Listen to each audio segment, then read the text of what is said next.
When I read sleep studies, I really read them with wonder. I'm not wondering about the study. I'm wondering about what would happen. What would happen if we did a sleep study on the early ummah, the early community? What would it tell us about the need for sleep versus the need for worship?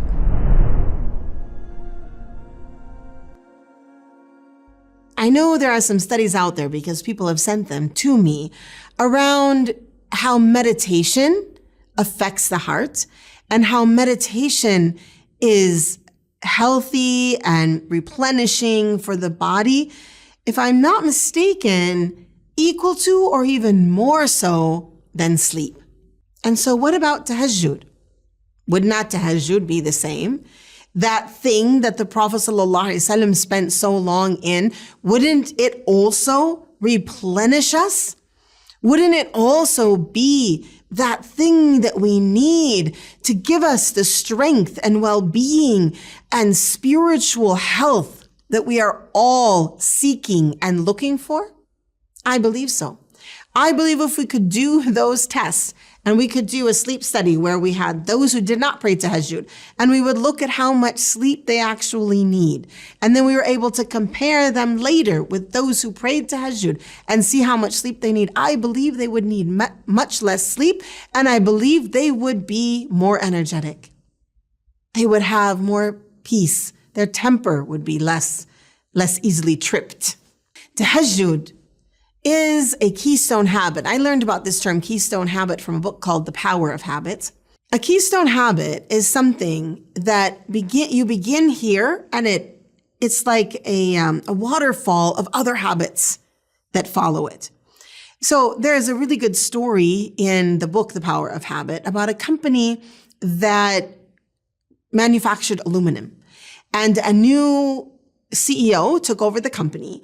And he decided that the keystone habit of the company was going to be safety. Now, you'd think that the new habit for successful sales would be marketing, or would be the product, or would be something like that. But he decided it was going to be safety.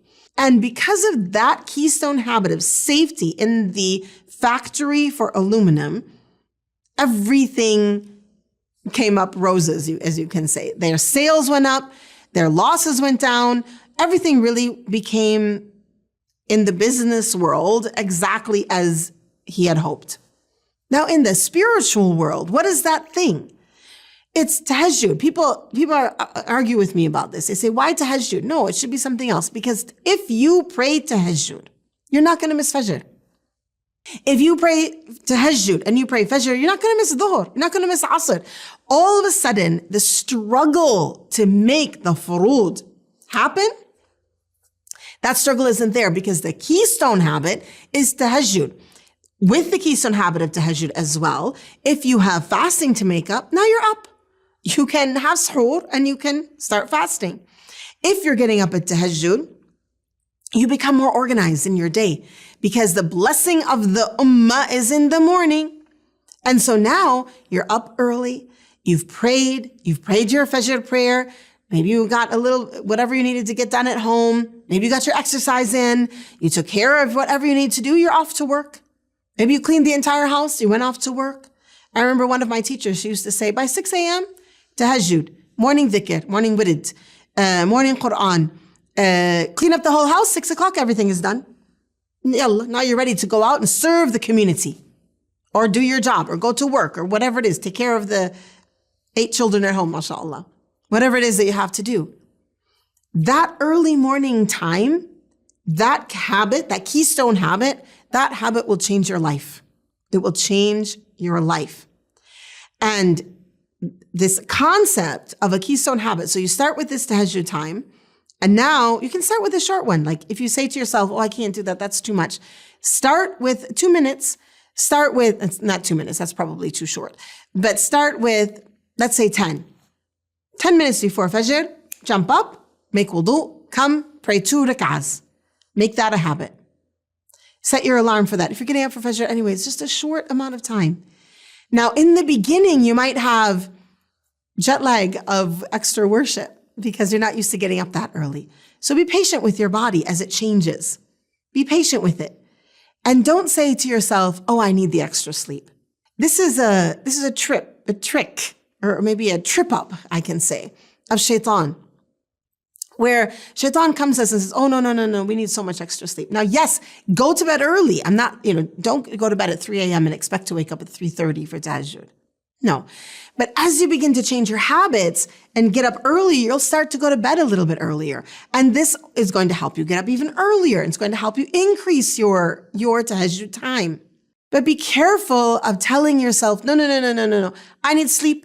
Unless you're sick or ill or something like that, that's a different story. But the need for sleep, that's why I question sleep studies.